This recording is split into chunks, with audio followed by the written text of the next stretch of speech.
아스팔트가 녹아내릴 듯한 8월의 연병장은 그야말로 용광로였다. 특수전사령부 제7형7 특수임무단의 검은 베레모들은 그 살인적인 열기 속에서도 한치의 흐트러짐 없는 동작으로 장애물 기동 훈련을 반복하고 있었다. 화약 연기와 땀, 그리고 강철이 부딪히는 소음으로 가득 찬 공기는 평범한 사람이라면 숨쉬기조차 버거웠지만 그들에게는 집과 같은 편안함을 주었다. 이곳은 대한민국 육군 최정예, 불가능을 모르는 특전사들의 요람이자 무덤이었다. 알파팀장 유진혁 대위는 팔짱을 낀 채 매서운 눈으로 팀원들의 움직임 하나하나를 쫓고 있었다. 그의 곧게 편 허리와 다부진 턱선은 그가 군인이라는 직업을 얼마나 깊이 신념으로 삼고 있는지를 묵묵히 증명했다. 그의 눈에 비친 팀원들은 단순한 부하가 아니라 국가의 가장 날카로운 칼날이자 그가 목숨을 걸고 지켜야 할 명예 그 자체였다. 동작 그만 김상병. 방금 내 움직임은 전우를 사지로 몰아넣는 행위다. 엄폐물을 이용한 전술적 이동의 기본을 잊었나. 다시 유 대위의 목소리는 낮고 차가웠지만 그 안에는 팀원들의 생존에 대한 절박한 책임감이 담겨 있었다. 그는 이상주의자였다. 군대의 규율과 명예가 국가를 지탱하는 마지막 보루라고 믿었고 작은 나사 하나가 풀리면 거대한 기계 전체가 무너질 수 있다고 생각했다. 그래서 그는 자신에게도 부하들에게도 혹독할 정도로 엄격했다. 훈련이 잠시 중단된 사이 통신병 하나가 땀을 뻘뻘 흘리며 유진혁에게 달려와 격려를 붙였다. 대위님, 이서연 일병에게 면회 요청이 들어왔습니다. 유진혁은 잠시 미간을 찌푸렸다.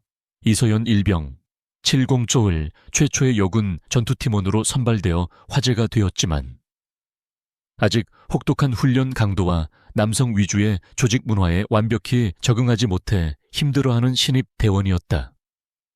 실력은 출중했지만 심리적으로 흔들리는 모습이 여러 번 포착되었다. 이 중요한 시기에 면회라니. 그는 탐탁지 않았지만 규정상 막을 수는 없는 일이었다. 알겠다. 보내도록 해. 30분 내로 복귀하라고 전하고 그의 짧은 허락에 통신병이 다시 달려가고 이서연 일병은 안도와 불안이 뒤섞인 복잡한 표정으로 철모를 벗었다. 할아버지가 오신다는 소식은 가뭄의 단비 같았지만 한편으로는 자신의 나약한 모습을 보여드리는 것 같아 마음이 무거웠다. 그녀는 총기를 반납하고 땀으로 축축한 전투복 차림 그대로 면회실로 향했다. 707 부대의 면회실은 부대의 삼엄한 분위기와는 달리 평범하고 조촐했다. 플라스틱 의자 몇 개와 자판기가 전부인 공간. 이서연이 문을 열고 들어섰을 때 창가의 등을 보이고 앉아있는 익숙한 실루엣이 눈에 들어왔다. 낡고 빛바랜 등산복 재킷, 구부정한 어깨. 세상에서 가장 평범하고 인자한 시골 할아버지의 모습이었다. 할아버지, 그녀의 목소리가 저도 모르게 떨려 나왔다. 노인이 천천히 돌아보았다. 깊게 펜 주름 사이로 온화한 미소가 번졌다. 우리 강아지, 고생이 많구나. 얼굴이 반쪽이 됐네. 박태수 예비역 대장은 손녀의 거칠어진 손을 잡으며 안쓰럽게 말했다. 그는 자신의 모든 경력과 계급을 숨긴 채 그저 하나뿐인 손녀를 보러 온 평범한 노인일 뿐이었다. 하지만 그들의 짧은 해후는 예상치 못한 인물에 의해 방해받았다. 문이 거칠게 열리며 면회 관리 담당인 한담이 하사가 날카로운 표정으로 들어왔다. 그녀는 갓 달인 듯 주름 하나 없는 전투복과 반짝이는 전투화로 자신의 권위를 과시하고 있었다. 한담이 하사는 이서연을 위아래로 훑어보더니 경멸이 섞인 목소리로 쏘아붙였다. 이서연 일병, 면회 전 복장 상태를 점검하는 게 기본 아닌가.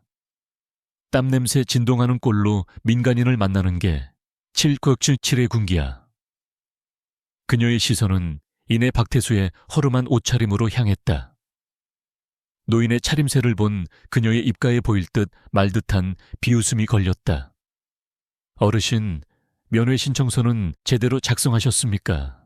글씨를 알아볼 수가 없어서 한참을 들여다봤네요. 명백한 무시와 조롱이었다. 이서연의 얼굴이 하얗게 질렸다.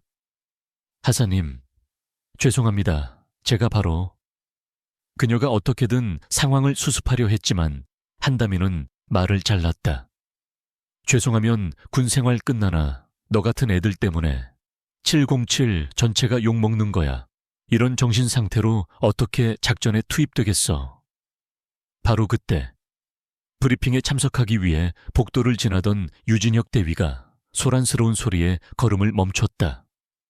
그는 문틈으로 보이는 광경을 즉시 파악했다. 부사관이 병사를 훈계하는 것은 당연한 일이었지만 민간인, 그것도 연장자 앞에서 병사의 인격을 모독하고 조롱하는 것은 명백한 규율 위반이었다. 그의 신념이 용납할 수 없는 일이었다. 유진혁은 망설임 없이 면회실 문을 열고 들어섰다. 그의 등장에 한담이 하사의 얼굴이 순간 굳었다. 한 하사. 유진혁의 목소리는 조용했지만 무게가 실려 있었다. 민간인에 대한 응대는 군인의 얼굴이다. 지금 그 태도는 부적절하다고 판단된다. 이 일병의 면회가 끝날 때까지 방해하지 말고 자리로 돌아가 있도록. 유진혁의 단호한 지시에 한다미는 입술을 깨물었지만 장교인 그의 명령에 불복종할 수는 없었다. 그녀는 마지못해 고개를 숙이고 밖으로 나갔다. 유진혁은 박태수에게 가볍게 목례를 했다. 불미스러운 모습을 보여드려 죄송합니다. 어르신, 편히 계시다 가십시오. 하지만 그가 막 돌아서려 할 때 뒤에서 익숙한 목소리가 들렸다. 유대위, 여기서 뭘 하고 있나? 김동식 소령이었다. 그는 유진혁의 직속 상관이자 부대 내에서 처세술에 능하기로 유명한 인물이었다. 김소령은 상황을 힐끗 보더니 유진혁의 팔을 잡아 끌며 복도로 나왔다. 쓸데없는 일에 힘 빼지 말게. 한 하사가 신병궁이 잡는 게 뭐 그리 대수라고. 우린 지금 여단장님 브리핑에 늦었어. 어서 가자고. 김소령은 그저 사소한 문제로 치부하며 유진혁을 재촉했다. 유진혁은 무언가 말하려 했지만 상관의 명령에 발을 뗄 수밖에 없었다. 그는 마지막으로 면회실 안을 걱정스럽게 돌아보았다. 면회실에는 다시 정적이 흘렀다. 이서연은 눈물을 글썽이며 고개를 숙였다. 할아버지, 죄송해요. 저 때문에. 박태수는 아무 말 없이 손녀의 어깨를 토닥였다. 그의 얼굴에서는 분노나 모욕감을 찾아볼 수 없었다. 그저 깊이를 알 수 없는 고요함만이 자리하고 있었다. 그는 자리에서 일어나 창밖을 보았다. 그의 시선은 방금 전 유진혁을 끌고 가던 김동식 소령과 복도 저편에서 불만스러운 표정으로 서 있는 한담이 하사의 이름표에 정확히 멎었다. 그는 아무 말도 하지 않았다. 30분의 면회 시간이 끝나고 박태수는 손녀에게 따뜻한 격려 몇 마디를 남긴 채 부대를 나섰다. 위병소를 벗어나 인적이 드문 곳에 이르러서야 그는 품속에서 낡고 투박한 폴더폰 하나를 꺼내 들었다. 그 전화기에는 단 하나의 번호도 저장되어 있지 않았다. 그는 망설임 없이 익숙한 번호를 눌렀다. 신호음이 한번 울리기도 전에 상대방이 전화를 받았다. 박태수는 멀리 보이는 부대의 위용을 바라보며 나지막이 입을 열었다. 그의 목소리는 더 이상 인자한 시골 노인의 것이 아니었다. 수만 명의 생사를 결정짓던 강철의 지휘관. 그 목소리였다. 나다. 707에 쥐새끼가 살고 있다. 다음 날 새벽 707 특임단의 아침은 언제나처럼 기상나팔 소리와 함께 시작되었다. 하지만 그날따라 공기는 미묘하게 달랐다. 연병장을 구르는 우렁찬 함성 속에도 아침 식사를 위해 식당으로 향하는 군화 소리 속에도 설명할 수 없는 불안감이 짙게 배어 있었다. 마치 거대한 폭풍우가 몰려오기 직전에 숨막히는 정적과도 같았다. 그 누구도 어젯밤 한 노인의 전화 한 통이 국방부의 심장부를 어떻게 뒤흔들었는지, 그리고 그 거대한 파장이 지금 이 순간 부대의 철문을 향해 무서운 속도로 밀려오고 있다는 사실을 알지 못했다. 단장인 박종혁 대령은 집무실에서 막 커피를 한 모금 넘기며 그날의 훈련 계획을 검토하고 있었다. 바로 그때 그의 책상 위에 놓인 붉은색 직통 전화기가 요란한 소리를 내며 울리기 시작했다. 국방부 장관실과 직접 연결되는 1년에 한두 번 울릴까 말까 한 전화였다. 박 대령은 순간 등골이 서늘해지는 것을 느끼며 급히 수화기를 들었다. 수화기 너머에서는 비서실장의 낮고 긴급한 목소리가 흘러나왔다. 몇 마디 대화가 오가지 않았지만 박종혁 대령의 얼굴은 순식간에 굳어졌다. 이마에는 식은땀이 송골송골 맺혔고, 네, 알겠습니다라는 대답은 거의 기어들어가는 목소리로 변해 있었다. 전화를 끄는 그는 마치 사형 선고라도 받은 사람처럼 한동안 멍하니 허공을 응시했다. 잠시 후 부대 정문에서 긴급 연락이 왔다. 국방부 군사안보지원사령부 소속의 검은색 세단 여러 대가 도착했다는 것이었다. 그들은 정문에서 신원 확인 절차도 무시한 채 곧장 부대 안으로 진입하고 있었다. 박 대령이 차에 지시를 내리기도 전에 그의 집무실 문이 벌컥 열리며 서류 가방을 든 낯선 장교들이 들이닥쳤다. 그들을 이끄는 이는 얼음장처럼 차가운 눈빛을 한 최익준 중령이었다. 그는 어떤 감정도 담지 않은 목소리로 박 대령에게 한 장의 서류를 내밀었다. 국방부 장관의 직인이 선명하게 찍힌 부대 내 모든 활동에 대한 조사 및 지휘권을 군사안보지원사령부에 위임한다는 내용의 명령서였다. 박 대령의 손이 가늘게 떨렸다. 그 순간부터 7교훈 7특임단은 거대한 소용돌이에 휘말렸다. 부대 전체에 비상방송이 울려 퍼졌다. 현 시간부로 부대 내 모든 훈련을 중단한다. 전 장병은 즉시 내무반 및 지정된 장소에서 대기할 것. 부대 출입은 전면 통제된다. 갑작스러운 상황에 장병들은 동요하기 시작했다. 무슨 일인지 아무도 알지 못했다. 북한의 도발인가, 대규모 작전의 서막인가, 온갖 억측이 난무하는 가운데 최익준 중령의 조사팀은 마치 잘 짜인 각본처럼 일사불란하게 움직였다. 그들의 첫 번째 목표는 한담이 하사였다. 안보사 요원 2명이 곧장 하사 숙소로 향했다. 당시 한담이는 어제의 일을 곱씹으며 유진혁 대위에 대한 불만을 터뜨리고 있었다. 문이 거칠게 열리고 낯선 군인들이 들이닥치자 그녀는 누구시죠? 여기는 관계자 왜 출입금지? 라고 소리치려다. 그들의 군복에 달린 군사안보지원사령부 마크를 보고 말을 잇지 못했다. 그녀의 얼굴에서 오만함이 순식간에 사라지고 공포가 그 자리를 대신했다. 그녀는 아무런 저항도 하지 못한 채 겁에 질린 동료 부사관들이 지켜보는 가운데 양팔이 붙들려 연행되었다. 소문은 빛의 속도로 퍼져나갔다. 한담이 하사가 간첩 혐의로 체포되었다는 둥, 군 기밀을 유출했다는 둥 흉흉한 이야기가 돌았다. 이 모든 혼란의 중심에서 김동식 소령은 초조함을 감추지 못했다. 그는 자신의 구역에서 벌어지는 이 상황을 도저히 납득할 수 없었다. 그는 단장 집무실로 달려가 최익준 중령에게 거칠게 항의했다. 최 중령님, 이게 무슨 무례한 짓입니까?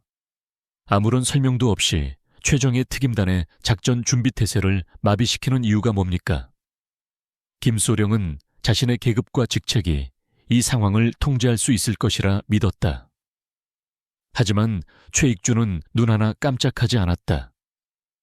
그는 서류철에서 장관 직인이 찍힌 명령서를 다시 한번 꺼내 김동식의 코앞에 흔들었다. 나의 권한은 국방부 장관에게서 나왔소. 김소령, 당신이 이 명령에 불복하는 것은 장관의 명령에 불복하는 것으로 간주하겠소. 그래도 문제가 있어. 서슬퍼런 초에 중령의 기세에 김동식은 입을 다물 수밖에 없었다. 그는 굴욕감과 불안감에 휩싸여 물러났고 무언가 자신이 모르는 거대한 흐름이 시작되었음을 직감했다. 같은 시각 유진혁 대위는 자신의 사무실에서 창밖에 혼란스러운 풍경을 내려다보며 상황을 파악하려 애쓰고 있었다. 그는 어제 면회실에서 있었던 일이 이 모든 것의 발단이라고는 꿈에도 생각지 못했다. 그저 부대 내에 심각한 보안 사고가 터졌으리라 짐작할 뿐이었다. 그때 한 안보사 요원이 그의 사무실 문을 두드렸다. 유진혁 대위님, 최익준 중령님께서 찾으십니다. 잠시 저희 조사실까지 동행해 주셔야겠습니다. 유진혁은 부대의 첫 번째 참고인으로 소환되었다. 조사실로 개조된 회의실은 차갑고 정적이었다. 방 안에는 최익준 중령이 홀로 앉아 그를 기다리고 있었다. 그는 유진혁에게 자리를 권한 뒤 어떤 유도 질문이나 압박도 없이 단도직입적으로 물었다. 어제 오후 실보수시경 면회실에서 있었던 일을 시간 순서대로 아는 그대로 모두 말해주게. 유진혁은 잠시 망설였지만 자신의 신념에 따라 보고 들은 것을 한치의 거짓이나 과장 없이 털어놓았다. 한담이 하사의 무리한 언행, 이서연 일병과 그녀의 할아버지가 겪은 모욕, 그리고 자신이 개입하려 했을 때 김동식 소령이 그것을 사소한 일로 치부하며 자신을 데려갔던 사실까지 전부 최익준은 유진혁의 보고를 듣는 내내 그의 눈을 뚫어지라 쳐다보았다. 그는 수많은 군인들을 신문해 본 경험을 통해 상대가 진실을 말하는지 혹은 무언가를 숨기고 있는지를 본능적으로 알아차릴 수 있었다. 유진혁의 눈빛에는 어떤 정치적 계산이나 사사로운 감정도 없었다. 오직 군인으로서의 원칙과 사실만이 담겨 있었다. 최익준은 속으로 결정을 내렸다. 이 젊은 대위는 썩어빠진 조직 내에서 보기 드문 인재였다. 조사가 끝날 무렵 최익준은 전혀 다른 파일을 꺼내 테이블 위에 올려놓았다. 유대위, 이 조사는 이제 한담이 하사 한 명의 징계 문제로 끝나지 않을 걸세. 그가 내민 파일의 표지에는 제707 특수임무단 군수품 및 장비 유출 의혹에 대한 내사라는 글자가 선명하게 박혀 있었다. 최익준은 유진혁을 바라보며 나지막이 말했다. 자네의 그 사소한 정의감이 아주 크고 어두운 판도라의 상자를 열어버린 것 같군. 그 안에 무엇이 들어있을지 감당할 준비는 되었는가? 유진혁의 눈빛이 흔들렸다. 그는 자신이 단순한 궁이 문란 사건의 증인이 아니라 부대의 명운을 뒤흔들 거대한 음모의 한복판에 서게 되었음을 깨달았다. 군사안보지원사령부의 임시조사실은 얼음 창고나 다름없었다.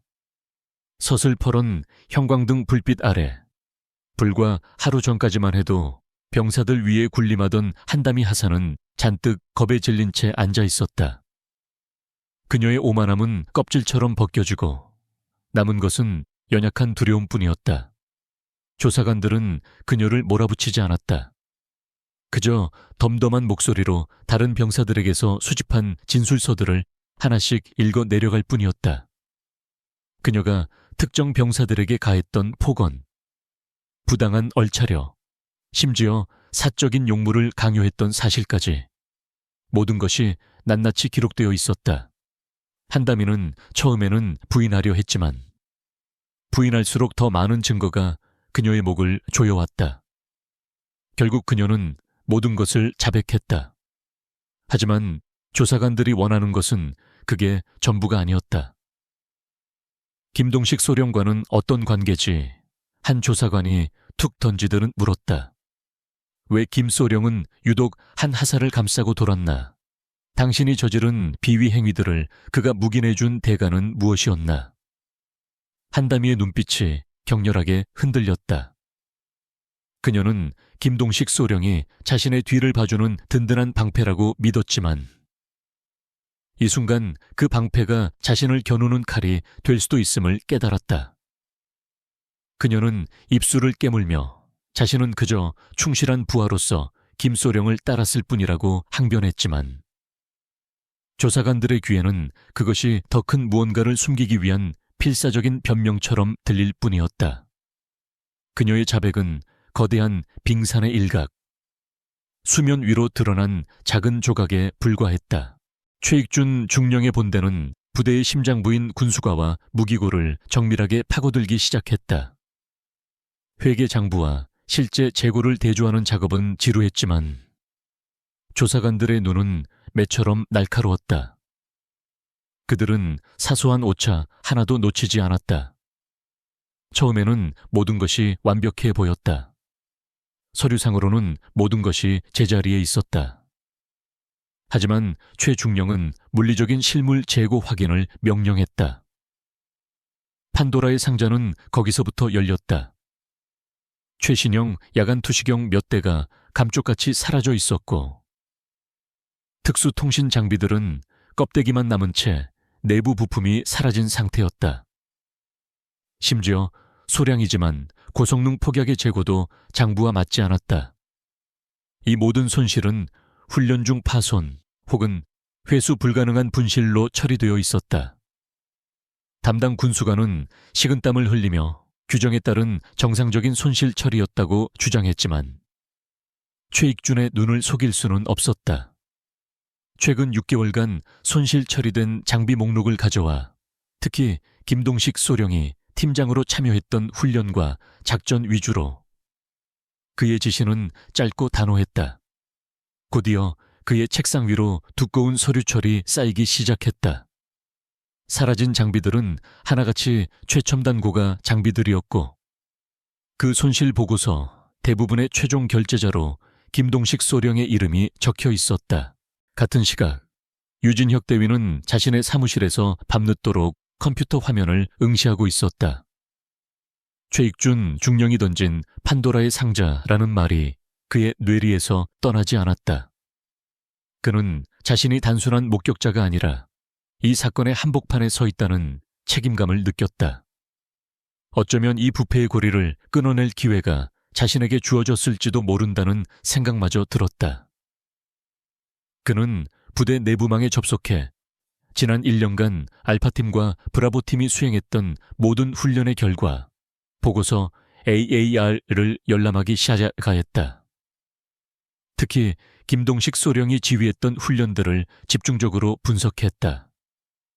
처음에는 별다른 특이점을 찾을 수 없었다. 모든 보고서는 완벽한 양식과 그럴듯한 내용으로 채워져 있었다. 하지만 유진혁은 포기하지 않고 군수과에서 작성한 장비 손실 보고서와 훈련 결과 보고서를 하나씩 대조해 나갔다. 그러자 희미하게나마 일정한 패턴이 보이기 시작했다. 예를 들어 3개월 전 동해안에서 실시된 수중 침투 훈련. 당시 김동식 소령의 팀은 악천후로 인한 장비 유실을 이유로 임무에 실패했다고 보고했다. 그리고 그날 손실 처리된 품목은 최신형 수중 추진기와 특수 방수 통신 장비였다. 또 다른 예로 2개월 전 산악지대에서 진행된 정찰 훈련에서는 작전 중 절벽 추락으로 인한 파손을 이유로 위성 전화기와 정밀 GPS 수신기가 사라졌다. 실패한 임무. 그리고 그 뒤에 남은 고가의 사라진 장비들. 우연이라고 하기에는 너무나 기묘한 일치였다. 유진혁은 자신의 발견에 등골이 오싹해지는 것을 느꼈다. 이것은 단순한 관리 부실이나 불운이 아니었다. 명백히 의도된, 계획적인 행위의 흔적이었다. 그는 밤을 새워 자료를 정리하고 분석했다. 김동식 소령이 지휘했던 훈련 중 유독 실패로 끝난 임무들의 목록과 그때마다 사라진 고가 장비들의 목록을 일목요연하게 정리한 보고서를 만들었다. 다음 날 아침 그는 잠으로 충혈된 눈을 한 채 최익준 중령의 임시 사무실 문을 두드렸다.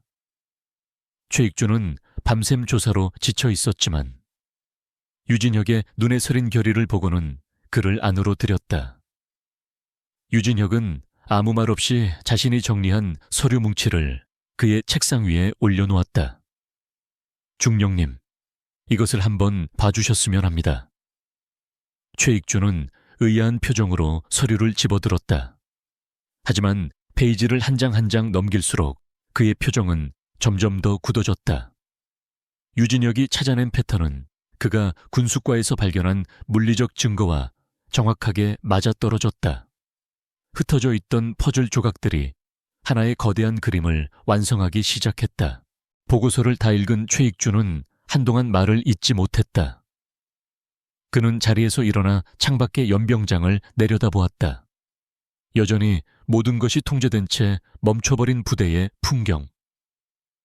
하지만 저 고요함 아래에는 썩어 문드러진 종양이 자라고 있었다.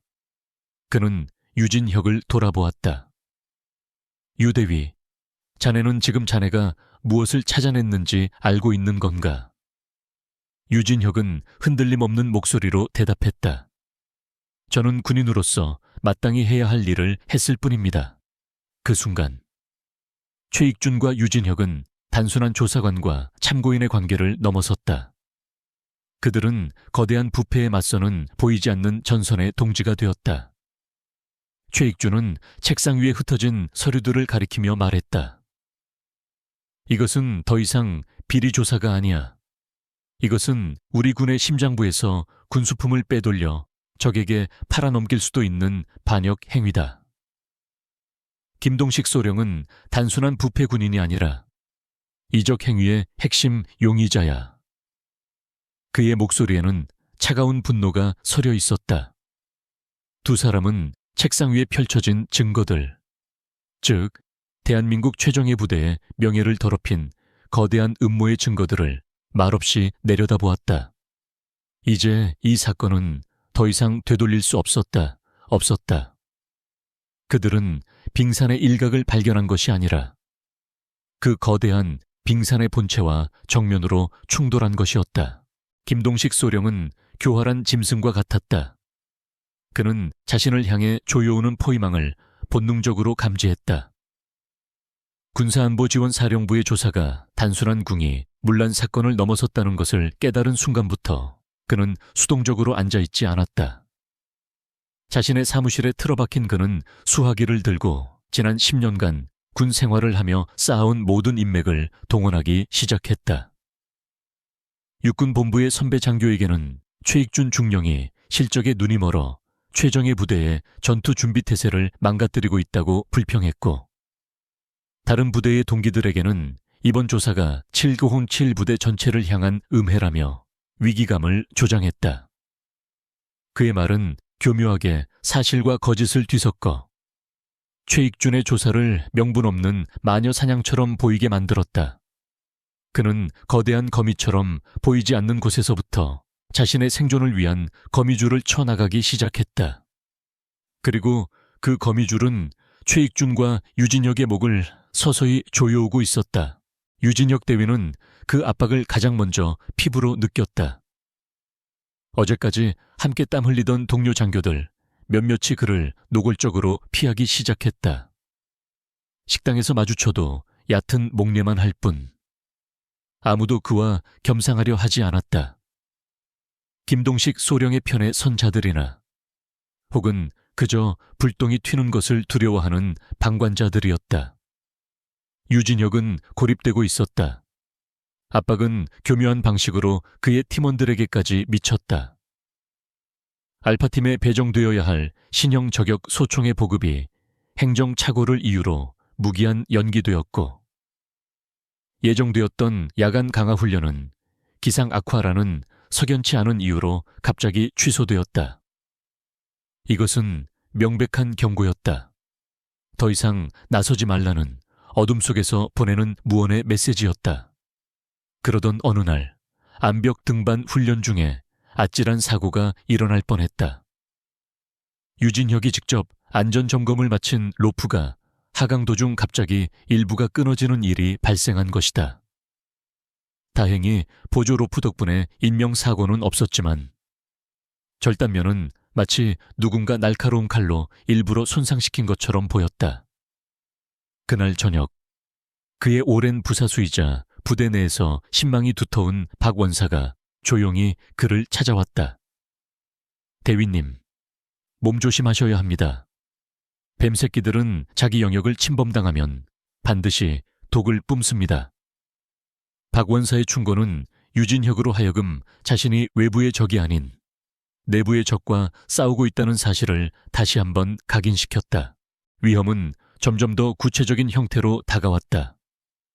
유진혁의 팀원 중 김민준 일병이라는 성실하지만 내성적인 성격의 병사가 있었다. 그는 얼마 전 야간 근무를 마치고 복귀하던 중 우연히 부대 후문 주차장에서 김동식 소령이 낯선 민간인과 접선하는 것을 목격한 적이 있었다.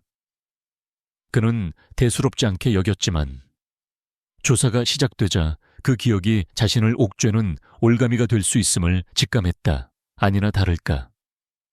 그날 이후 김일병을 향한 괴롭힘이 시작되었다. 김동식 소령에게 충성하는 고참 부사관들이 사사건건 그를 트집잡아 얼차려를 주었고 그의 관물대는 누군가에 의해 난장판이 되기 일쑤였다. 심리적 압박을 견디지 못한 김민준 일병은 결국 유진혁을 찾아와 가정사정을 이유로 조기 전역을 신청했다. 그의 눈은 공포로 가득 차 있었다. 유진혁은 그가 무언가를 숨기고 있음을, 그리고 그 무언가가 김동식 소령과 관련되어 있음을 직감했다. 그는 서류를 받아들었지만 이대로 한 명의 정직한 병사가 겁에 질려 도망치도록 내버려 둘 수는 없었다.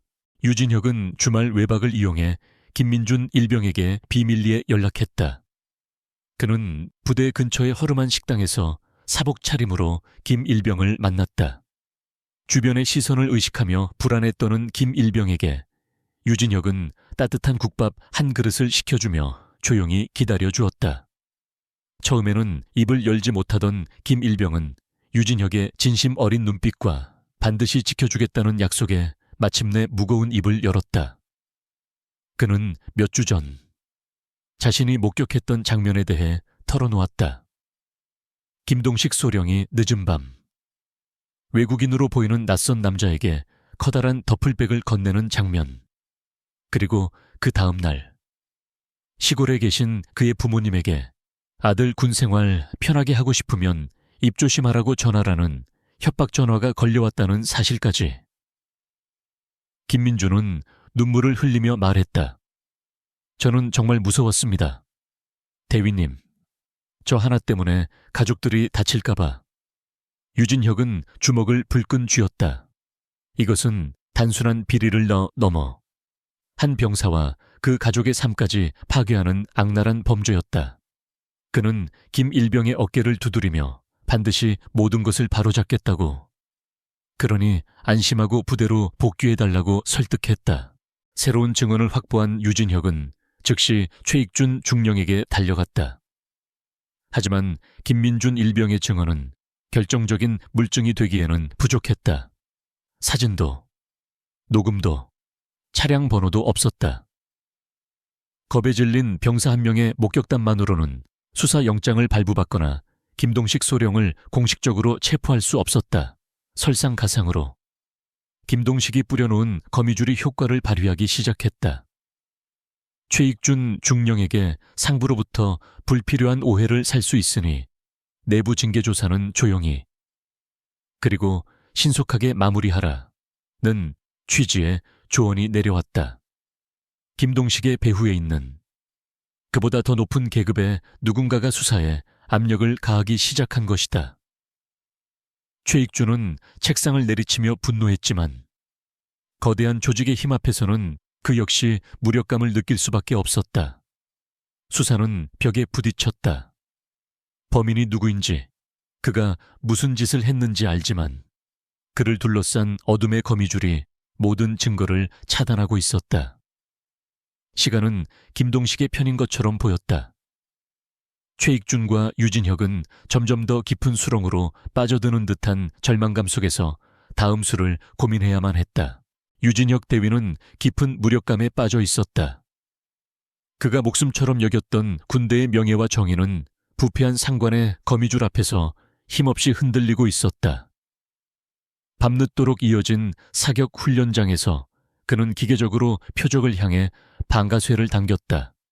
탕, 탕, 탕.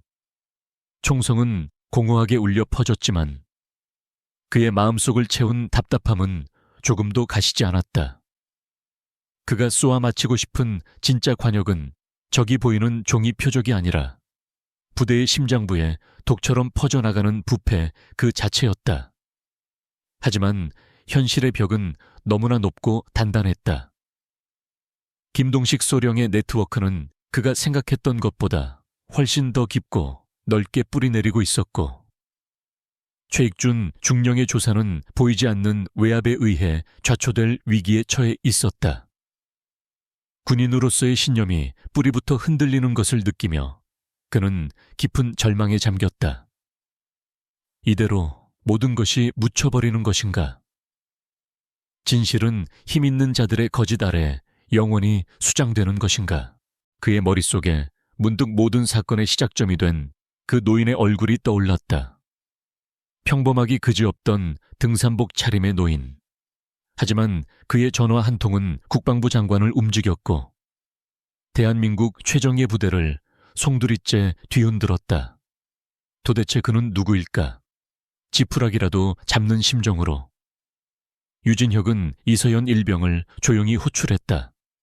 훈련이 끝난 뒤 휴게실에서 만난 이 일병은 여전히 불안한 기색이 역력했다. 유진혁은 최대한 부드러운 목소리로 물었다. 이 일병, 실례가 안 된다면 할아버님에 대해 좀 물어봐도 될까? 어떤 분이신지. 이서연은 잠시 고개를 갸웃거리더니 이내 엷은 미소를 지으며 대답했다. 제 할아버지는 그냥 평범한 분이십니다. 젊으셨을 때 군인이셨다고는 들었는데 그냥 일반 병사셨다고 했습니다. 지금은 은퇴하시고 조용히 등산 다니시는 게 유일한 낙이십니다. 그녀의 대답은 유진혁의 의문을 전혀 풀어주지 못했다. 오히려 혼란만 가중시킬 뿐이었다. 그는 이서연에게 고맙다는 말을 남기고 자리에서 일어섰다. 평범한 예비역 병사가 국방부 장관 직통 라인을 움직일 수는 없는 노릇이었다. 그 노인의 정체는 여전히 깊은 안개 속에 가려져 있었다. 같은 시각, 서울의 한적한 동네에 위치한 고풍스러운 한정식 집의 별실. 낡았지만 기품이 느껴지는 등산복 차림의 박태수 예비역 대장이 홀로 앉아 창밖의 소나무를 바라보고 있었다. 잠시 후 문이 열리며 중후한 풍채의 신사들이 하나둘씩 방으로 들어섰다. 그들은 현재 다 대한민국의 국방과 안보를 움직이는 핵심 인물들이었다. 현직 국군안보지원사령관, 국회 국방위원회의 여당 간사, 그리고 이제는 거대 방산업체 회장이 된 예비역 장성까지. 사회적 지위와 계급은 모두 달랐지만 그들은 박태수의 앞에 서자 마치 신입생도처럼 허리를 깊이 숙이며 경례를 붙였다. 형님, 오셨습니까? 장군님, 부르셨다기에 한 걸음에 달려왔습니다. 그들에게 박태수는 단순한 예비역 장군이 아니었다. 그는 대한민국 특수전 부대를 창설하고 지금의 기틀을 닦은 살아있는 전설이자 목숨을 걸고 따랐던 영원한 스승이었다. 모두가 자리에 앉자 무거운 침묵이 흘렀다.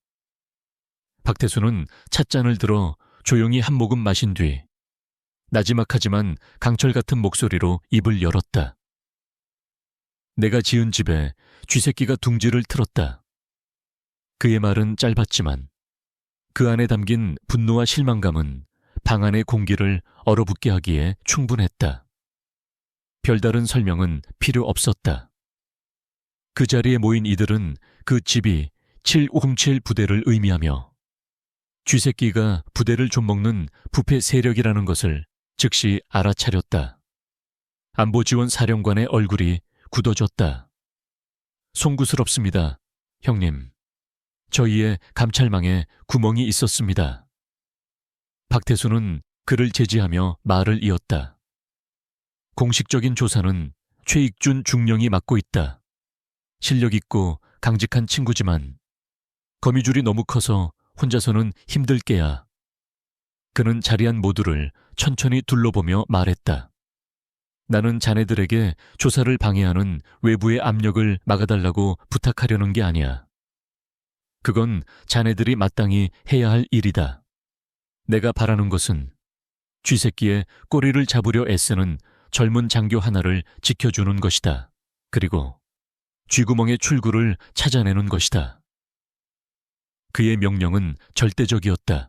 그 순간 공식적인 조사 라인과는 별개로 대한민국 국방부의 전현직 최고위급 인사들로 이루어진 비공식 정보 네트워크가 조용히 가동되기 시작했다. 그날 밤 모든 희망을 거의 포기한 채 지친 몸을 이끌고 사무실로 복귀한 유진혁은 자신의 책상 위에 놓인 낯선 서류 봉투 하나를 발견했다. 발신인이나 어떤 표시도 없는 평범한 노란색 봉투였다. 김동식 소령 측의 또 다른 협박일지도 모른다는 생각에 그는 조심스럽게 봉투를 열었다. 안에는 편지 한 장 없이 검은색 소형 USB 메모리 스틱 하나와 작은 메모지 한 장만이 들어있었다. 메모지에는 손으로 쓴 날짜와 시간, 그리고 알아보기 힘든 좌표 하나가 적혀 있었다. 유진혁은 잠시 망설이다가 USB를 자신의 노트북에 꽂았다. 폴더 안에는 거래라는 이름의 단일 오디오 파일이 있었다.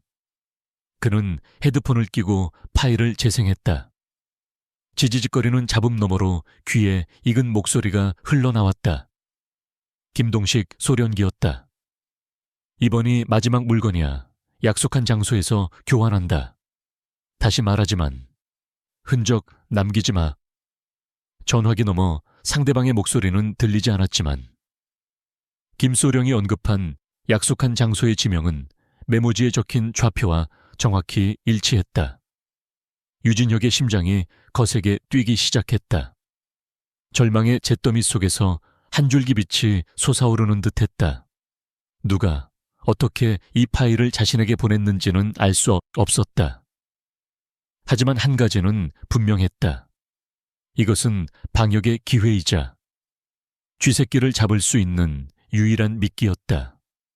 그의 눈은 노트북 화면에 고정된 채 헤드폰 속에서는 김동식의 목소리가 반복해서 울리고 있었다. 유진혁은 망설일 시간이 없다는 것을 알았다. 그는 USB를 손에 쥔 채 곧장 최익준 중령의 임시 사무실로 향했다. 밤늦은 시간이었지만 사무실의 불은 꺼지지 않고 있었다.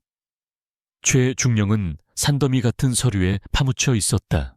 유진혁은 아무 말 없이 그에게 헤드폰과 USB를 건넸다. 최익준은 의아한 표정으로 헤드폰을 끼고 파일을 재생했다.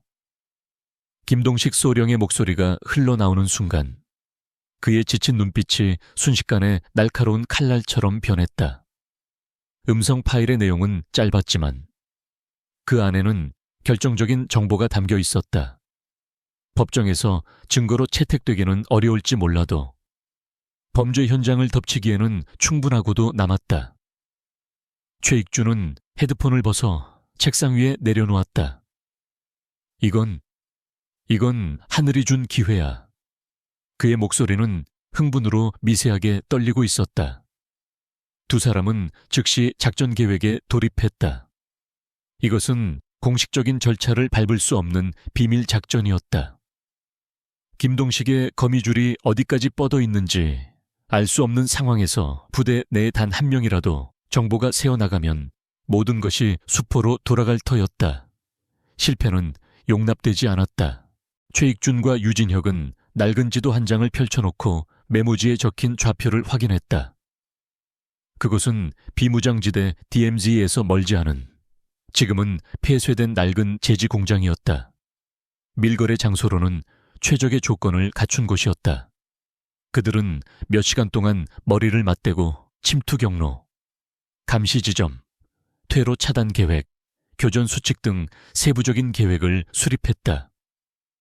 최익준이 신임하는 안보사 요원 몇 명이 외곽에서 체포조 역할을 맡기로 했다. 하지만 현장을 제압하고 무장한 밀거래상들을 상대할 전술팀이 필요했다. 그 임무는 자연스럽게 유진혁의 몫이 되었다. 최중령은 유진혁에게 절대적인 권한을 위임했다. 유 대위, 자네의 판단을 믿겠네. 자네가 신뢰할 수 있는 최소한의 인원만 선발하게. 이 작전의 성패는 자네와 자네 팀원들의 어깨에 달려있네. 그의 말은 무거운 책임감으로 유진혁의 어깨를 짓눌렀지만 동시에 꺼져가던 그의 심지에 다시 불을 붙였다. 이제 팀을 꾸려야 했다. 유진혁은 자신의 알파팀 명단을 보며 깊은 고심에 빠졌다. 모두가 생사고락을 함께한 전우들이었지만 이 위험한 비공식 작전에 누구를 끌어들여야 할지 쉽사리 결정할 수 없었다. 그는 결국 3명을 선택했다. 자신에게 묵묵히 충고를 건넸던 백전노장 박원사, 팀 내 최고의 저격수이자 강철 같은 담력을 지닌 강 상사, 그리고 어떠한 돌발 상황에서도 침착함을 잃지 않는 폭파 및 침투 전문가인 최 중사. 유진혁은 그들을 개별적으로 그리고 은밀하게 호출했다. 그는 작전의 구체적인 내용은 밝히지 않았다. 그저 707의 명예를 바로잡기 위한 기록에 남지 않는 임무다. 목숨을 걸어야 할지도 모른다. 하지만 반드시 해야만 하는 일이다. 라고만 말했다. 3사람은 그의 눈빛에서 모든 것을 읽었다. 그들은 어떤 질문도 하지 않고 그저 주먹으로 자신의 왼쪽 가슴을 두드리며 충성을 맹세했다. 그것은 말보다 더 강한 신뢰의 약속이었다. 거래가 예정된 밤, 차가운 비가 추적추적 내리고 있었다. 유진혁과 그의 팀원들은 정식 군용 차량이 아닌 낡은 민간용 트럭을 이용해 조용히 부대를 빠져나왔다. 의심을 피하기 위해서였다. 그들은 정규 전투복 대신 검은색 특수 작전복을 착용했고 얼굴에는 위장 크림을 짙게 발랐다. 차량 내부는 무거운 침묵만이 감돌았다. 오직 비가 차창을 때리는 소리와 팀원들이 각자의 총기를 점검하는 낮은 금소금만이 들려왔다. 목적지에 가까워질수록 긴장감은 극에 달했다. 그들은 차량을 목표 지점에서 수킬로미터 떨어진 숲속에 은폐하고 완전 군장 상태로 어둠을 뚫고 행군을 시작했다. 빗물과 땀으로 온몸이 젖었지만 그들의 발걸음은 한치의 흐트러짐도 없었다. 마침내 좌표에 명시된 폐공장이 시야에 들어왔다. 을씨년스러운 분위기를 풍기는 거대한 콘크리트 건물이었다.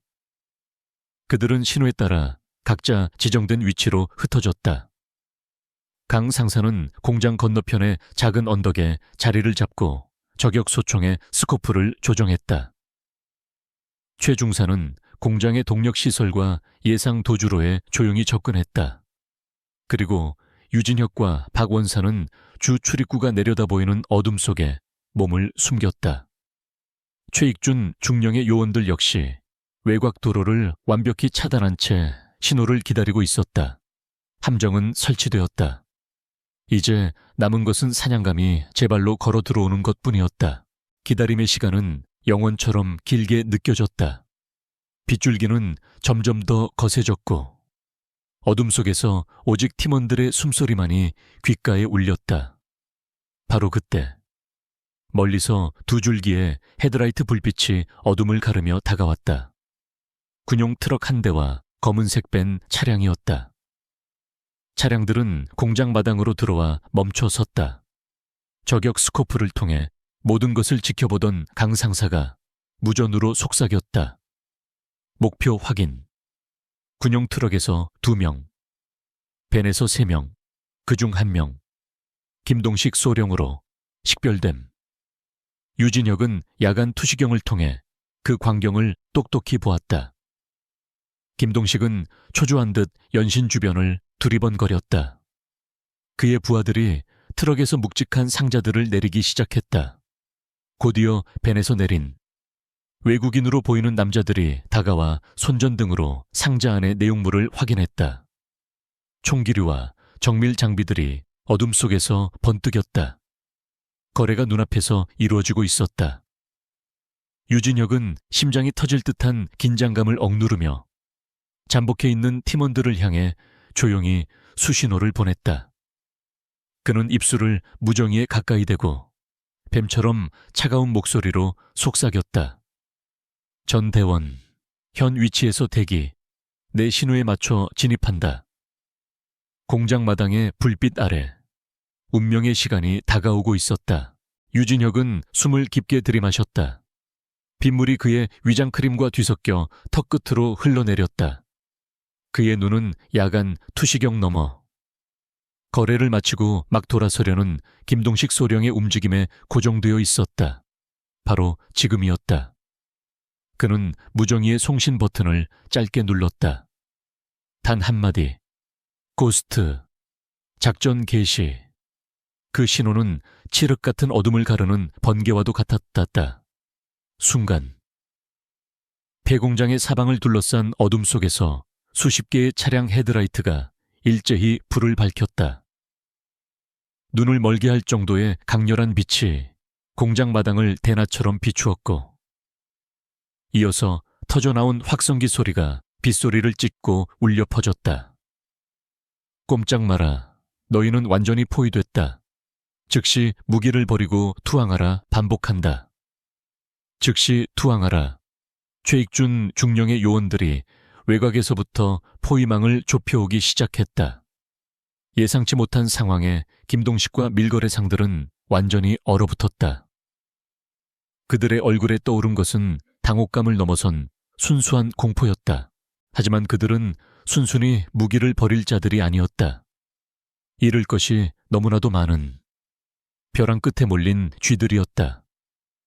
한순간의 정적이 흐른 뒤 밀거래상의 두목으로 보이는 자가 고함을 지르며 자동소총을 들어 올렸다. 쏴놈들을 죽이고 빠져나간다. 그 한마디가 기폭제가 되었다. 그들은 빛이 쏟아져 나오는 방향을 향해 무차별적으로 총격을 가하기 시작했다. 콱콱콱쾅. 총성이 밤의 정적을 산산조각 냈다.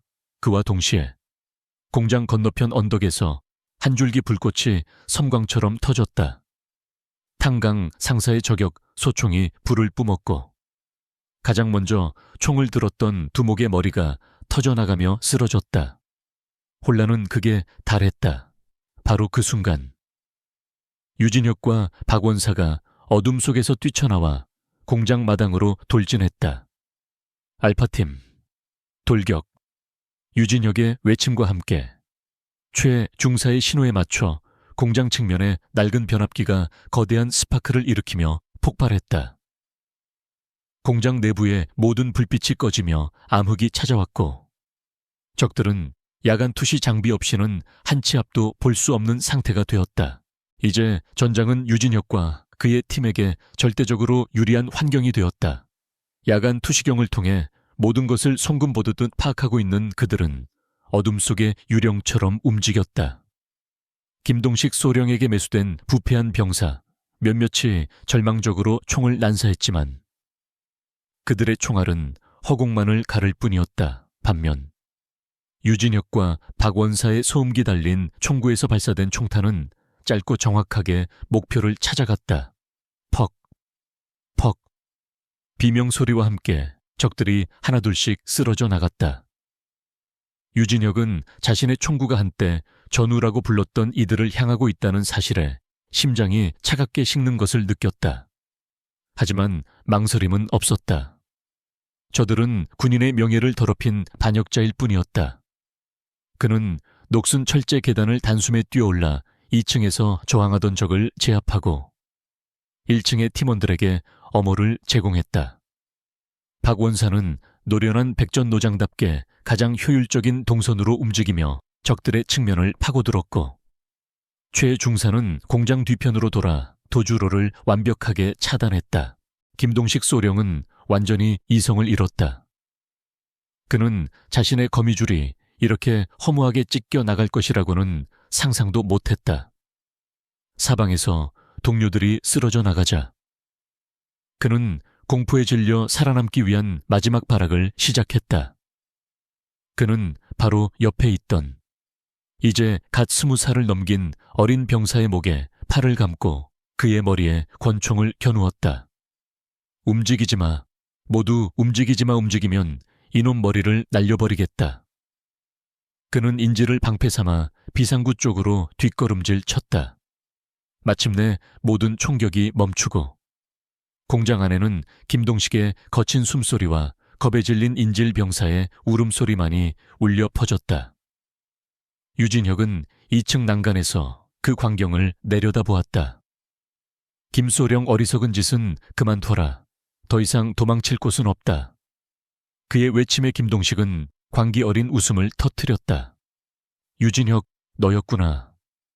감히 내 놈이 나를 심판해 줘아. 그럼 이놈이랑 같이 지옥에나 가자.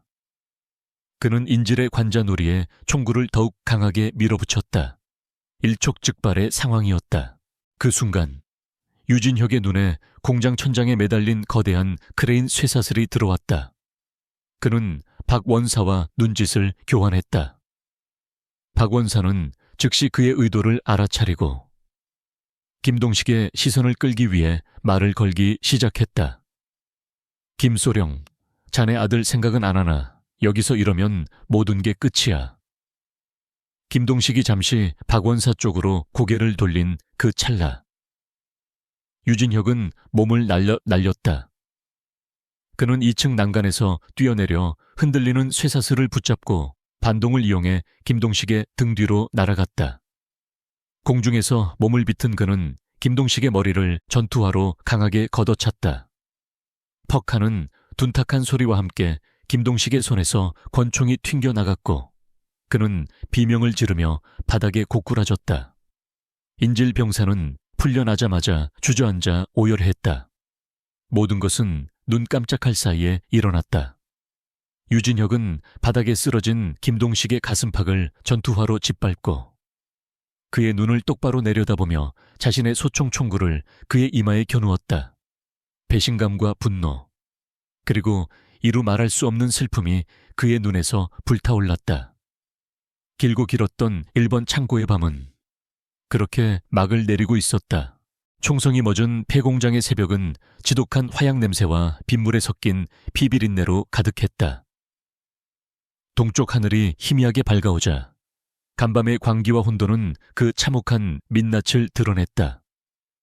군사경찰 MP 차량의 경광등이 소리 없이 번쩍이는 가운데 방탄복을 입은 안보사 요원들이 현장을 통제하고 증거를 수집했다. 한때 같은 제복을 입었던 배신자들은 이제 싸늘한 수갑을 찬 채 절망과 체념이 뒤섞인 표정으로 호송채 올랐다. 유진혁 대위는 이 모든 광경을 조금 떨어진 곳에서 말없이 지켜보고 있었다. 전투의 흥분과 아드레날린이 모두 빠져나간 자리에는 묵직한 피로감과 이루 말할 수 없는 공허함만이 남아있었다. 그는 승리했지만 결코 기쁘지 않았다. 썩은 가지를 잘라냈지만 나무 전체가 뿌리째 흔들리는 듯한 아픔을 느꼈다. 최익준 중령이 그에게 다가와 어깨를 두드렸다. 고생했네. 유대위, 이제 시작이야. 그의 말처럼 7번 창고의 긴 밤은 끝이 아니라 거대한 숙청의 서막에 불과했다. 사건의 전말이 담긴 보고서는 즉시 국방부 장관에게 직보되었고 그 파장은 쓰나미처럼 707 부대를 덮쳤다. 부대는 발칵 뒤집혔다. 대한민국 최전개 부대의 심장부에서 선임 장교가 군수품을 빼돌려 밀거래를 해왔다는 사실은 모든 부대원들에게 엄청난 충격과 배신감을 안겨주었다. 부대의 모든 훈련은 중단되었고 분위기는 그 어느 때보다 살얼음판 같았다. 최익준 중령의 조사팀은 이제 김동식 소령에게서 확보한 장부와 증언을 바탕으로 본격적인 거미줄 걷어내기에 착수했다. 김동식에게 뇌물을 받고 비리를 묵인해준 상급자들, 그의 범죄에 적극적으로 가담했던 부사관들, 그리고 불의를 보고도 침묵으로 동조했던 이들까지 안보사 요원들이 아침 점호 시간마다 새로운 체포 명단을 들고 나타났고, 그때마다 장병들은 자신의 동료가, 상관이 혹은 부하가 끌려나가는 모습을 망연자실하게 지켜봐야만 했다. 부대의 지휘체계는 사실상 마비 상태에 이르렀고, 그 자리는 국방부에서 급파된 새로운 장교들로 빠르게 채워지고 있었다. 거대한 수술이 시작된 것이다. 부대로 복귀한 유진혁은 순식간에 영웅이자 동시에 배신자가 되어 있었다. 김동식과 그 일당에게 괴롭힘을 당했던 젊은 병사들은 그를 구원자처럼 우러러보았다. 하지만 모든 이들이 그런 것은 아니었다. 김동식과 친분이 있었거나 그의 비호 아래 편안한 군 생활을 영위하던 이들은 유진혁을 부대의 명예에 똥칠을 하고 동료를 팔아넘긴 내부 고발자로 취급했다. 장교 식당에 들어서자 한순간 모든 대화가 끊기고 싸늘한 침묵이 흘렀다. 노골적인 적의와 경멸이 담긴 시선들이 그의 등 뒤에 비수처럼 꽂혔다. 한 동기 장교는 그의 옆을 지나가며 들릴 듯 말듯한 목소리로 비아냥거렸다. 속이 다 시원한가? 유 대위자네 덕분에 우리 부대는 완전히 박살이 났어. 유진혁은 아무 대꾸도 하지 않았다. 그는 그저 묵묵히 자신의 식판을 들고 가장 구석진 자리에 앉았다. 정의를 실현하기 위한 대가가 이토록 쓰라린 고독이라는 것을 그는 온몸으로 실감하고 있었다. 그날 오후 복잡한 심경으로 사무실에 홀로 앉아있는 유진혁을 최익준 중령이 찾아왔다. 그는 따뜻한 커피 2잔을 들고 와 그중 하나를 유진혁에게 건넸다. 힘들 거라는 건 안다. 최 중령은 창밖을 내다보며 담담하게 말했다. 나도 비슷한 경험이 있었지. 군 전체를 뒤흔들었던 방산비리 사건이었는데 당시 내가 가장 존경했던 선배가 그 사건의 주범이었어. 내가 직접 그분께 수갑을 채워야만 했지. 그는 씁쓸하게 웃으며 말을 이었다. 정의는 외로운 길이야. 유대위, 암세포를 도려내려면 필연적으로 살을 째야만 하네. 그 과정은 고통스럽지. 하지만 그래야만 몸 전체가 건강해질 수 있는 거야. 자네는 옳은 일을 했어. 그것만 기억하게. 최익준의 진심 어린 위로는 유진혁의 마음에 큰 울림을 주었다. 그는 자신을 이해해주는 이가 있다는 사실에 작은 위안을 얻으며 자신의 선택이 틀리지 않았음을 다시 한번 다짐했다. 숙청의 폭풍이 어느 정도 잦아들 무렵 이서연 일병이 유진혁의 사무실을 찾아왔다. 그동안의 조사를 통해 그녀는 자신의 할아버지가 어떤 존재인지, 그리고 그가 이 모든 일의 시작점이었다는 사실을 어렴풋이 알게 되었다. 그녀의 얼굴에는 놀라움과 자랑스러움, 그리고 유진혁에 대한 미안함이 복잡하게 뒤섞여 있었다. 그녀는 유진혁이 앞에서 조금의 흐트러짐도 없는 완벽한 자세로 경례를 붙였다. 대위님, 드릴 말씀이 있습니다. 유진혁이 고개를 끄덕이자 그녀는 조심스럽게 입을 열었다. 감사드립니다. 그리고 죄송합니다. 저와 저희 할아버지 때문에 대위님께서 이런 끔찍한 일들을 겪으시게 된 것 같아서. 유진혁은 조용히 그녀의 말을 막았다. 아니다. 이 일병, 그건 자네 탓이 아니야. 나는 군인으로서 마땅히 해야 할 일을 했을 뿐이다. 부패를 보고 눈 감았다면 그 순간 나는 군복을 입을 자격이 없는 거다. 그의 단호한 말에 이서연의 눈시울이 붉어졌다. 한 노인을 향한 작은 무례함에서 시작된 이 거대한 사건은 이제 두 사람 사이에 그 무엇으로도 깨뜨릴 수 없는 깊은 전우애와 상호 존중의 유대를 만들어 주었다. 숙청의 폭풍이 휩쓸고 지나간 지 한 달여의 시간이 흘렀다. 7검 7특임단은 깊은 상처를 입었지만 동시에 새로운 피를 수혈받고 있었다. 공석이 된 지휘관 자리에는 국방부에서 가장 강직하기로 소문난 인물이 새로 부임했고, 부패의 온상이었던 낡은 관행들은 뿌리째 뽑혀나갔다. 두려움과 불신이 가득했던 내무반에는 다시 건강한 땀과 활기가 돌기 시작했다. 유진혁 대위는 여전히 일부 선배 장교들 사이에서 불편한 존재였지만, 새로운 지휘부와 대다수의 젊은 병사들로부터는 절대적인 신뢰를 받고 있었다.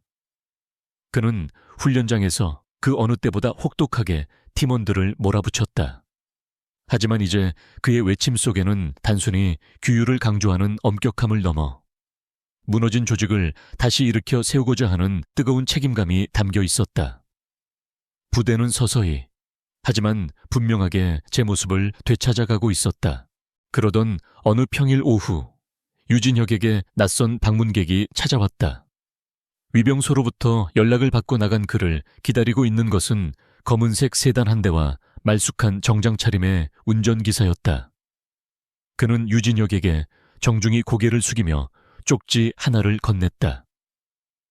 대위님, 한 어르신께서 뵙기를 청하십니다. 쪽지에는 주소조차 적혀 있지 않았다. 강요는 아니었지만 거절할 수 없는 무게감이 실린 요청이었다. 유진혁은 이 모든 것의 시작점에 있는 그 노인을 떠올렸다. 그는 망설임 없이 차에 올랐다. 차는 복잡한 도심을 벗어나 서울 외곽의 한적한 상일로 접어들었다. 창밖으로 스쳐 지나가는 평화로운 풍경은 그가 평생을 바쳐 지키고자 했던 것이 무엇인지를 새삼 일깨워 주었다. 한참을 달려 차가 멈춘 곳은 수백 년은 좋게 되었을 법한 거대한 소나무가 마당을 지키고 있는 고즈넉한 한옥 앞이었다. 유진혁이 차에서 내리자 소나무 아래 평상에 앉아있던 한 노인이 그를 향해 돌아보았다. 면회실에서 보았던 허름한 등산복이 아닌 단아한 개량 한복 차림의 박태수 장군이었다. 그는 더 이상 초라한 시골 노인도 전화 한 통으로 군을 움직이는 보이지 않는 권력자도 아니었다. 수많은 풍파를 겪고 난 뒤 모든 것을 내려놓은 대현인 다시엔옌의 기품이 그에게서 흘러나왔다. 오느라 고생했네. 유대위, 이리 와서 앉게. 그의 부드러운 목소리에 유진혁은 예를 갖춰 경례를 한 뒤 그의 맞은편에 조심스럽게 앉았다. 잠시 후 이서연 일병이 뜨거운 찻주전자와 찻잔을 들고 나왔다. 그녀는 할아버지 앞에서와는 또 다른 군인다운 절도 있는 모습으로 차를 따른 뒤 유진혁에게 말없이 고개를 숙여 보이고는 조용히 안으로 들어갔다. 이제 마당에는 두 사람과 그들을 굽어보는 늙은 소나무의 침묵만이 남았다. 박태수 장군은 그동안의 사건에 대해서는 단 한마디도 언급하지 않았다. 그는 마치 동네 어르신처럼 새로 부임한 지휘관은 어떤 사람인지, 병사들의 사기는 어떤지 등 소소한 것들을 물었다. 유진혁이 막힘없이 대답하자 그는 만족스러운 미소를 지으며 찻잔을 들었다. 군복은 무거운 옷이야. 유대위, 옷감 때문이 아니라 국민들이 그 위에 실어놓은 신뢰의 무게 때문이지. 군인이 그 무게를 잇는 순간 그는 더 이상 군인이 아니라 군복 입은 강도일 뿐이야. 그의 시선이 유진혁의 눈을 향했다. 나는 자네의 용기를 높이 사네. 적의 총탄 앞에서가 아니라 불의한 동료의 눈앞에서 보여준 그 용기 말일세. 눈앞에 적을 쏘는 것은 군인으로서 당연한 일이지만 내 조직 안에 있는 썩은 부위를 도려내기 위해 칼을 드는 것은 진정한 강철 심장을 가진 자만이 할 수 있는 일이지. 그는 잠시 먼 산을 바라보며 과거를 회상하는 듯한 표정을 지었다. 나 역시 자네만 한 나이였을 때 비겁한 타협과 고독한 정의 사이에서 선택을 해야만 했던 순간이 있었네. 그때의 선택이 지금의 나를 만들었지. 자네의 눈에서 그때의 내 모습을 보았네. 전설과 젊은 영웅은 시대를 넘어 군인이라는 이름 아래 깊은 공감대를 형성하고 있었다. 따스한 햇살 아래 차담이 끝나갈 무렵 박태수 장군은 자리에서 일어나 소나무 기둥에 등을 기댔다. 그는 저 멀리 겹겹이 이어진 산맥을 바라보며 나지막이 말했다. 그 목소리는 유진혁의 가슴에 깊은 낙인처럼 새겨졌다. 폭풍은 지나갔지만 바다는 결코 잠잠해지지 않는 법이네. 그는 유진혁을 돌아보며 말을 이었다. 언제나 다음 폭풍은 오기 마련이지. 그러니 쉬지 말고 대비하게. 이 나라는 자네와 같은 진짜 군인을 필요로 하네. 그것은 칭찬이자 예언이었고 동시에 다음 세대에게 모든 것을 맡기는 한 늙은 영웅의 진심 어린 부탁이었다. 유진혁은 자리에서 일어나 허리를 깊이 숙였다. 한옥을 나서는 그의 발걸음은 더 이상 외롭지 않았다. 한때 순진하기만 했던 그의 이상주의는 이제 시련을 통해 더욱 단단해졌고 살아있는 전설의 인정을 통해 그 무엇과도 바꿀 수 없는 깊은 확신으로 거듭나 있었다. 그는 다음 폭풍이 무엇이든 기꺼이 맞설 준비가 되어 있었다. 그로부터 몇 달이 흘렀다. 707 특임단은 혹독한 정화 과정을 거쳐 과거 그 어느 때보다 강하고 단단한 부대로 거듭나 있었다. 부패가 사라진 자리에는 투명한 신뢰가, 불신이 떠난 자리에는 끈끈한 전우애가 자리 잡았다. 그러던 어느 날 국방부 합동참모본부로부터 극비 전문이 하달되었다. 동남아시아의 마약 카르텔 소굴인 골든 트라이앵글 지역에서 활동하던 대한민국 외교관이 납치되는 사건이 발생한 것이다. 카르텔은 거액의 몸값을 요구하며 우리 정부를 압박했고 현지 정부의 능력으로는 구출 작전이 불가능하다는 판단이 내려졌다. 해결책은 단 하나. 오직 외과 수술처럼 정확하고 신속한 특수작전뿐이었다. 그리고 그 영광스럽고도 위험천만한 임무는 새로 태어난 707 특임단에게 주어졌다. 작전 브리핑이 열리는 지하 벙커의 공기는 팽팽한 긴장감으로 가득했다. 스크린에는 대외비라는 붉은 낙인이 찍힌 위성사진과 인질의 모습이 떠 있었다. 브리핑을 주관하는 지휘관의 어깨에는 이제 막 익숙해지기 시작한 소령 계급장이 달려 있었다. 바로 유진혁이었다. 그는 지난 사건의 공로를 인정받아 조기 진급했고 부대의 핵심인 특수작전대대장 직무대리를 맡고 있었다. 시련은 그를 더욱 단단하게 만들었다. 그의 눈빛은 여전히 이상을 꿈꾸고 있었지만 이제 그 안에는 현실의 무게를 감당할 줄 아는 깊이와 통찰력이 더해져 있었다. 목표는 적의 심장부에 위치한 카르텔의 본거지. 구출 대상의 안전을 최우선으로 확보하고 최소한의 교전으로 신속하게 퇴출한다. 질문 있나? 그의 목소리는 낮고 차분했지만 모든 대원들의 심장을 뛰게 하는 힘이 있었다. 그의 곁에는 어느덧 부대의 중추로 성장한 박 원사와 강 상사가 든든하게 자리하고 있었고 전투팀의 일원으로 당당히 작전에 참가하게 된 이서연 하사진의 얼굴에서는 더 이상 신병의 불안감을 찾아볼 수 없었다. 그들은 단순한 상하 관계가 아닌 서로의 등을 맡길 수 있는 진정한 전우였다. 몇 시간 후 어둠이 짙게 깔린 골든 트라이앵글의 상공. 모든 식별 표시를 제거한 검은색 치누크 헬기가 밀림의 상공을 스치듯 낮게 날고 있었다. 기체 내부는 붉은색 조명 아래 마지막으로 장비를 점검하는 대원들의 움직임으로 분주했다. 유진혁은 굳게 입을 다문 채 창밖의 칠흑 같은 어둠을 응시했다. 심장이 격렬하게 뛰었지만 그것은 두려움이 아닌 전사로서의 뜨거운 흥분이었다. 30초 후 강화지점 도착, 조종사의 목소리와 함께 헬기의 후방 램프가 열리며 습하고 뜨거운 밀림의 공기가 쏟아져 들어왔다. 대원들은 일사불란하게 로프를 던지고 한치의 망설임도 없이 어둠 속으로 몸을 날렸다. 그들은 마치 밤의 정글과 하나가 된 것처럼 소리 없이 움직였다. 독사와 해충이 들끓는 최악의 환경 속에서 그들은 몇 시간에 걸친 침투 행군 끝에 마침내 목표 지점이 내려다 보이는 능선에 도달했다. 철조망과 감시탑으로 둘러싸인 견고한 요새. 마야광의 저택이었다. 세우나이퍼팀, 위치 확보, 모든 감시탑 내 적 확인. 돌격팀, 브리칭 준비 완료. 대원들의 보고가 유진혁의 이어피스를 통해 조용히 울렸다. 그는 손목시계의 초침을 응시했다. 약속된 시간이 되자 그는 짧게 명령을 내렸다. 실행.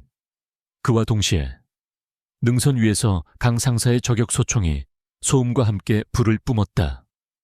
감시탑의 보초들이 소리 없이 쓰러져 나갔다.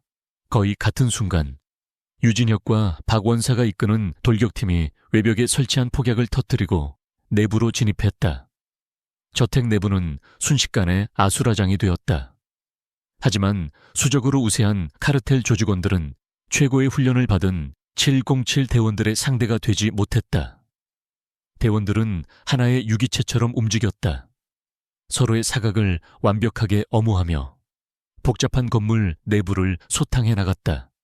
유진혁은 선두에서 팀을 지휘했고 이서연은 배운 그대로 침착하게 적들을 제압하며 자신의 역할을 완벽하게 수행했다.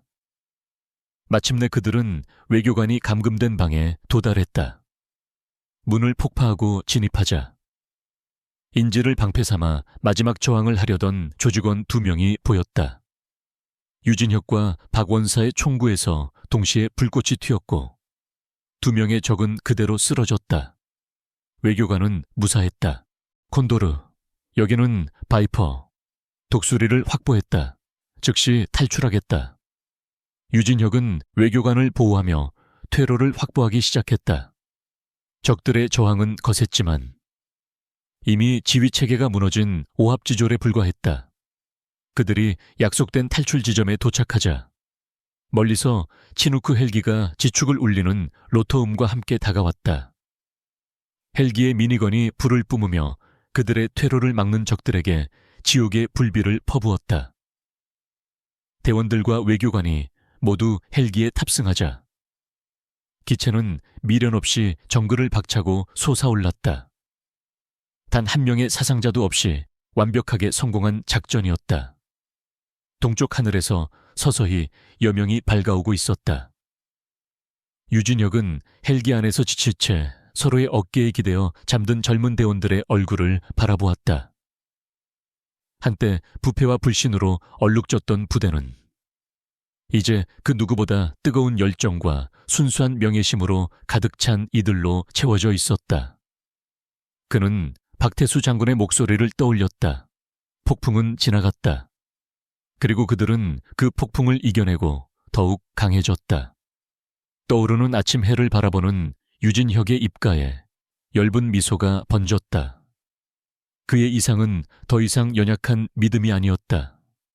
그것은 피와 불의 시련을 통해 강철처럼 단련된 그의 삶 자체이자 신념이 되어 있었다. 그는 앞으로 다가올 그 어떤 폭풍도 맞이할 준비가 되어 있었다.